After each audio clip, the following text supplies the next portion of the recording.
안녕하세요. 보험금 팔례방입니다.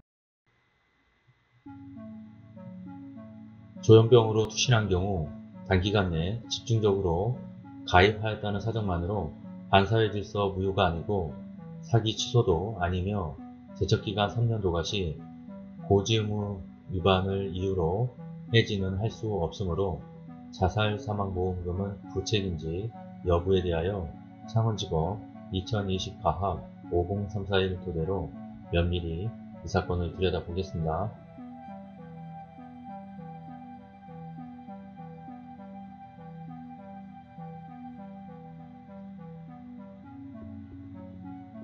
쟁점, 보험금 지급 의무의 발생, 단소, 청구 원인에 관한 판단. 이 사건 보험사고는 이 사건 각 보험계약의 보험금 지급 사유에 해당합니다. 쟁점, 원고 주장에 관한 판단, 본소 청구 원인에 관한 판단.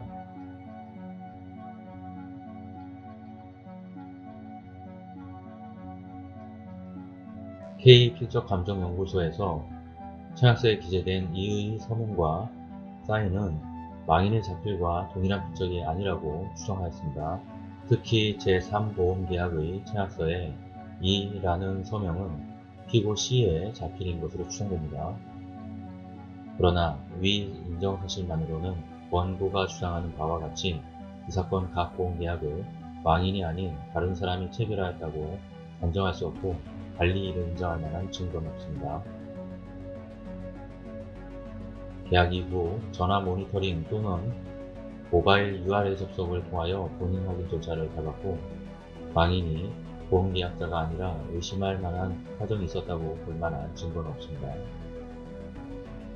또한 보험증권의 보험계약자란에 망인의 성명이 기재되어 있고 제1보험계약의 경우 피고 C가 원고에게 전화하여 피보험자인 망인을 바꿔준 방법으로 청약서상 계약자, 피보험자 서명란이 누가 서명하였는지 묻는 질문에 내가 하였다 라고 망인의 목소리가 들립니다. K연구소 스스로도 위 망인에 서명하지 않았다는 내용의 감정 결과의 정확도가 높지 않다는 점을 인정하고 있습니다. 이처럼 서명 또는 사인을 망인이 한 것이 아니라고 하더라도 그것이 망인 자신의 요청 내지 승인하에 대필한 것이라면 망인 본인의 서명 또는 사인과 달리 취급할 여지가 없는 바 피고 C가 망인의 부친이자 이 사건 각 보험계약의 보험모집인이라는 점을 고려하면 위 각 서명 또는 사인이 망인의 요청 내지 승인하에 이루어졌을 계약성도 충분합니다. 망인이 심신상실, 심신박약 상태에서 체결한 계약은 무효라는 주장에 관한 판단. 망인은 정신분열증, 피해망상, 환청, 강박장애를 앓고 있습니다. 그러나 보험가입 이전에 입원하였다가 상태가 현저히 개선되어 퇴원하였고 근로활동도 하였으며 청약저축 계좌를 개설하였고 도서관에서 책을 빌리기도 하는 등 평소에 일상적인 생활이 가능하였던 것으로 보이는 점을 비추어 보면 앞서 인정한 사실만으로는 망인이 이 사건 각 보험계약을 체결할 당시 심신상실 또는 심신박약의 상태에 있었다고 단정할 수 없고 달리 이를 인정할 만한 증거는 없습니다. 가사, 망인이 이 사건 각 보험계약을 체결할 당시 심신박약 상태에 있었다고 하더라도 앞서 인정한 사실만으로는 그 당시 망인이 의사 능력까지 없었던 상태였다고 단정할 수 없고 달리 이를 인정할 만한 증거는 없습니다. 다 민법 제103조 선량한 풍속 기타 사회질서에 반하는 행위로서 무효라는 주장에 관한 판단.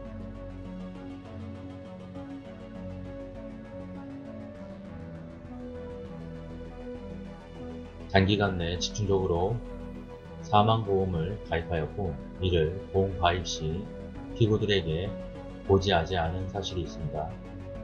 그러나 이 사건 각 보험계약은 그 목적인 권리 의무 내용 그 자체가 선량한 풍속 기타 사회질서에 위반되는 것이 아님은 물론이고 법률적으로 이를 강제하거나 그 법률행위의 반사회 질서적인 조건 또는 금전적 대가가 덜 부됨으로써 반사회 질서적 성질을 띠게 된 것이 아님이 명백하고, 위 인정 사실만으로는 망인이 보험사고를 빙자하여 보험금을 부정 취득할 목적으로 이 사건 각 보험계약을 체결한 것이라고 단정하기 어렵고 달리 이를 인정할 증거는 없습니다.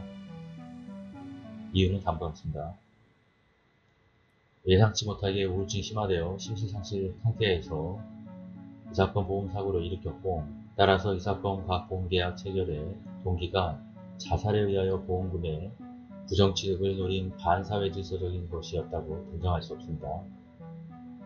월납 보험료는 36만 8천원 정도였고, 이 정도는 경제사정에 비추어 감당하기 어려울 정도의 큰 금액이라거나 경제적 어려움이 있었다고 볼 만한 증거도 없습니다.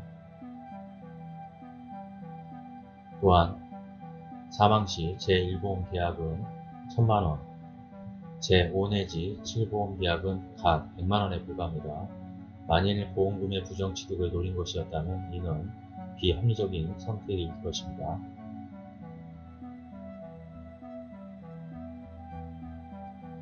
보험 설계사가 망인의 부친인 보험치이고 자신의 보험 실적을 위해 가족이나 지인 등을 상대로 적극적으로 보험 모집 행위를 하는 것이 일반적인 점을 감안하면 위와 같은 사정만으로 보험금 부정 취득의 목적으로 계약을 체결한 것이라고 추인할 수 없습니다.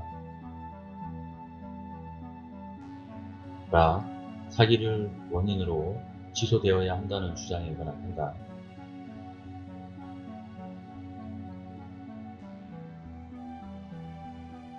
위 고지 의무 위반 사실만으로 망인이 이 사건 각 보험계약 체결 당시 이 사건 보험사고 발생의 개연성이 농후함을 인식하였다거나 보험사고를 임의로 조작하려는 의도를 가지고 있었다거나 그 밖에 망인이 보험사고의 우연성과 같은 보험의 본질을 해할 정도에 이르는 고의의 기망행위를 하였다고 단정할 수 없고 달리 이를 인정할 증거는 없습니다. 라, 고지 의무 위반을 이유로 해지하였다는 주장에 관한 판단. 고지 의무 위반 여부.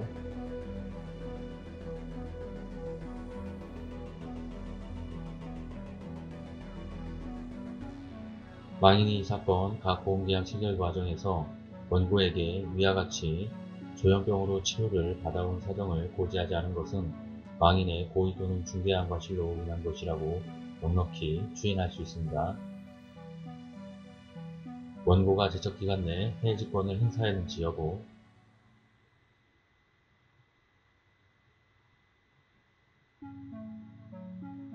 (2019년 10월 8일) 손해사정사는 원고에게 중간보고서를 제출하였습니다.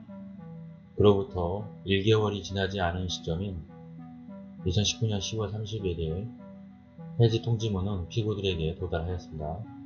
그러므로 원고는 손해사정사로부터 중간보고서를 제출받은 2019년 10월 8일경 망인의 고지 의무 위반 사실을 알았다고 추인할 수 있고, 원고의 위 해지 통지는 그로부터 1개월 이내인 2019년 10월 30일 피고들에게 도달하였으니 역수상 분명하여 이름 해지권을 행사할 수 있을 것으로 보이긴 하지만 보험가입일로부터 3년이 지난지를 살펴보면 제1보험, 2보험, 3보험은 원고의 해지 통지서가 각 계약 체결일로부터 3년이 지난 뒤인 2019년 10월 30일에 피고들에게 도달하였음이 역수상 분명하므로 원고의 각 보험계약에 대한 해지권 행사는 제척기간을 경과한 것으로서 부적법합니다. 따라서 애시당초 해지권 행사 당시 그 정보는 부존재하여 해지권 통지는 효력이 없습니다. 그러나 제4보험부터 7보험까지 2017년 6월 20일 이후 체결되었으므로 위 각 보험계약에 대한 해지권 행사는 3년 내의 제척기간이 경과되기 전에 이루어진 것으로 적법합니다. 따라서 망인의 고지 의무 위반 사실이 이 사건 보험사고 발생에 영향을 미치지 아니하였으니 증명되었다고 보기 어려운 이 사건에서 원고는 이 사건 제4 내지 70 계약에 의해서의 보험금을 지급할 책임이 없습니다.